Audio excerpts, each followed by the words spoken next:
ओम शांति।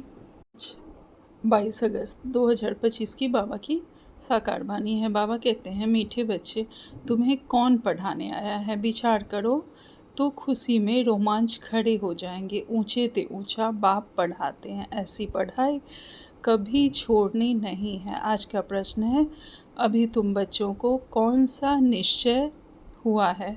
निश्चय बुद्धि की निशानी क्या होगी? उत्तर में बाबा कहते हैं, तुम्हें निश्चय हुआ कि हम अभी ऐसी पढ़ाई पढ़ रहे हैं जिससे डबल सिरताज राजाओं का राजा बनेंगे। स्वयं भगवान पढ़ाकर हमें विश्व का मालिक बना रहे हैं। अभी हम उनके बच्चे बने हैं तो फिर इस पढ़ाई में लग जाना है। जैसे छोटे बच्चे अपने माँ बाप के सिवाय किसी के पास भी नहीं जाते, ऐसा बेहद का बाप मिला है तो और कोई भी पसंद ना आए, एक की ही याद रहे। बाबा कहते हैं, हम बच्चों को अभी कौन सा निश्चय हुआ है और जो निश्चय बुद्धि बच्चे उनकी निशानी क्या है? बाबा कहते हैं कि हमें अब निश्चय हो गया है कि हमें पढ़ाने वाला स्वयं परमपिता परमात्मा है। भगवान हमें पढ़ाकर इस विश्व का मालिक बना रहे हैं। हम उनके बच्चे अभी बने हैं तो हमें अब पढ़ाई में लग जाना है एकदम ज़ोर शोर से। जैसे जो छोटे बच्चे होते हैं वो सिर्फ अपने माँ बाप के पास ही जाते हैं और किसी के पास नहीं, तो ऐसे ही एक बाप दूसरा ना कोई। अब हमें और कोई पसंद ना आए, एक बाबा, एक की ही याद रहे। आज का गीत है, कौन आया आज सवेरे सवेरे। ओम शांति।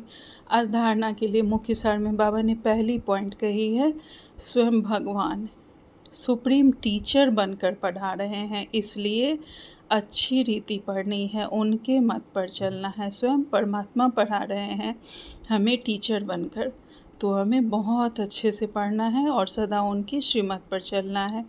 दूसरी पॉइंट में बाबा कहते हैं, बाप के साथ ऐसा योग रखना है जिससे साइलेंस का बल जमा हो। साइलेंस बल से विश्व पर जीत पानी है, पतित से पावन बनना है। बाबा से ऐसा योग रखना है, बिल्कुल क्लीन एंड क्लियर बुद्धि के साथ अगर हम बाबा से योग रखते हैं तो हमारा साइलेंस का बल जमा होता है और हम देखेंगे कि हमारी टेलीपैथी भी काम करने लगती है। हमने किसी के लिए संकल्प किया, वहाँ तक बात पहुँच जाती है और देखेंगे उसका कॉल आ जाएगा। तो बाबा कहते हैं, साइलेंस के बल से ही हमें विश्व पर जीत भी पानी है और पतित से पावन बनना है। आज बाबा ने हमें वरदान दिया है, समय और संकल्पों को सेवा में अर्पण करने वाले विधाता वरदाता भाव। थर्ड में बाबा कहते हैं, अभी स्व की छोटी छोटी बातों के पीछे, तन के पीछे, मन के पीछे, साधनों के पीछे, संबंध निभाने के पीछे समय और संकल्प लगाने के बजाय इसे अब सेवा में अर्पण करो। यह समर्पण समारोह मनाओ। बाबा कहते हैं, अब हमें स्वयं की छोटी छोटी बातों के पीछे, अपने इस तन शरीर के पीछे और न ही मन के पीछे, ना किसी साधन और संबंधों के पीछे हमें अब समय वेस्ट करना है, ना अपने संकल्पों को वेस्ट करना है। अब बाबा कहते हैं, समय बहुत कम है, इसलिए इसे सिर्फ सेवा में अर्पण करो। और बाबा कहते हैं, यह समर्पण समारोह मनाओ। तन मन धन संबंध संपर्क से हमें बाबा को समर्पित हो जाना है। तो बाबा कहते हैं, यह समर्पण समारोह मनाओ। श्वासों श्वास सेवा की लगन हो और सेवा में मगन हो, तो सेवा में लगने से स्व उन्नति की गिफ्ट स्वतः प्राप्त हो जाएगी। जब हम सेवा करेंगे तो हमें भी स्व उन्नति का गिफ्ट बाबा से प्राप्त हो जाएगा।